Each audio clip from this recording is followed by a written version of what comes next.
दोस्तों, इमेजिन कीजिए आपने सालों मेहनत की एक टॉप यूनिवर्सिटी में पहुंचने के लिए, पर वहां जाकर आपको पता चले कि आपकी काबिलियत से ज्यादा आपकी आइडेंटिटी, आपकी कास्ट या आपका बैकग्राउंड मायने रखता है। क्या एजुकेशन का मतलब सिर्फ डिग्रीज हासिल करना है, या एक ऐसा माहौल देना जहां हर स्टूडेंट खुद को सेफ और इक्वल महसूस करे? रीसेंट न्यूज़ में एक बड़ा मोड़ आया है। सुप्रीम कोर्ट ने यूजीसी यानी यूनिवर्सिटी ग्रांट्स कमीशन के नए रूल्स पर रोक लगा दी है, जो कास्ट बेस्ड डिस्क्रिमिनेशन को रोकने के लिए लाए गए थे। आज हम इस कहानी के दोनों पहलुओं को समझेंगे। वो नए रूल्स क्या थे, क्यों उन्हें रेवोल्यूशनरी कहा गया, और क्यों सुप्रीम कोर्ट को लगा कि ये रूल्स सोसाइटी को डिवाइड कर सकते हैं। आखिर क्यों पड़ी नए रूल्स की ज़रूरत? 2012 में एक इक्विटी फ्रेमवर्क लाया गया था, पर वो कैंपस पर होने वाले कास्ट बेस्ड डिस्क्रिमिनेशन को रोकने में नाकाम रहा। डेटा बताता है कि पिछले 5 सालों में कास्ट डिस्क्रिमिनेशन के केसेस में 118% का बड़ा राइज देखा गया है। आपको रोहित वेमुला का केस याद होगा। ऐसे ही कई इंसिडेंट्स के बाद विक्टिम्स की फैमिली सुप्रीम कोर्ट पहुंची और कहा कि 2012 के रूल्स इनइफेक्टिव हैं। इसके बाद कोर्ट ने ही यूजीसी को एक स्ट्रॉन्ग एंड रोबस्ट मैकेनिज्म बनाने का निर्देश दिया था, और तब जन्म हुआ UGC promotion of equity in higher education institutions regulations 2026 का। क्या था 2026 के रूल्स में खास? ये नए रूल्स सिर्फ एडवाइस नहीं थे, बल्कि ये देश के हर यूनिवर्सिटी, चाहे वो प्राइवेट हो, गवर्नमेंट हो या माइनॉरिटी इंस्टीट्यूशन, सब पर मैंडेटोरिली लागू होने थे।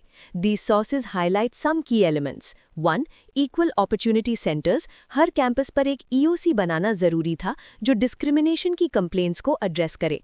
2. एक्विटी कमेटी, एक ऐसी कमेटी जिसमें एससी, एसटी, ओबीसी, विमेन और पर्सन्स विद डिसेबिलिटीज का रिप्रेजेंटेशन हो, ताकि जांच निष्पक्ष हो यानी अनबायस्ड। 3. 24/7 हेल्पलाइन, अगर कोई स्टूडेंट डिस्ट्रेस में है तो वो किसी भी वक्त कॉल कर सके। 4. स्ट्रिक्ट पेनल्टीज, सबसे बड़ी बात, अगर कोई इंस्टीट्यूशन इन रूल्स को फॉलो नहीं करता तो यूजीसी उनका रिकग्निशन तक छीन सकती है।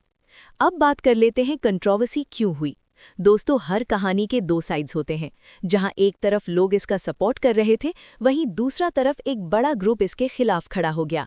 सुप्रीम कोर्ट में पिटिशंस फाइल की गईं, जिनमें कहा गया कि ये रूल्स एक्सक्लूजनरी है।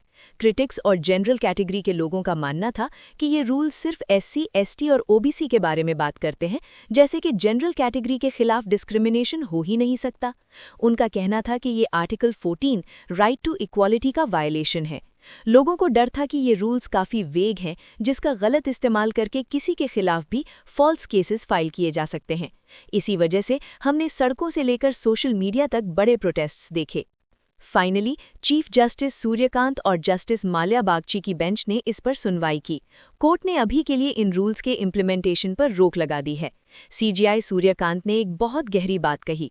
उन्होंने कहा कि ये गाइडलाइन सोसाइटी को डिवाइड कर सकती हैं और इनका इम्पैक्ट डेंजरस हो सकता है अगर लैंग्वेज को सही नहीं किया गया।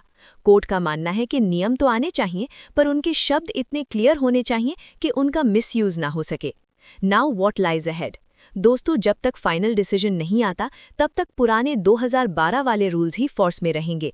अब सुप्रीम कोर्ट या तो इन रूल्स में मॉडिफिकेशन करेगी या फिर यूजीसी को नए सिरे से लैंग्वेज ड्राफ्ट करने को कहेगी। एजुकेशन का असली मकसद है हमें जोड़ना, तोड़ना नहीं। लॉ ऐसा होना चाहिए जो कमजोर को ताकत दे, पर किसी बेकसूर को निशाना न बनाए। इक्विटी और इक्वालिटी के बीच का ये बैलेंस ही हमारे देश के फ्यूचर को डिसाइड करेगा।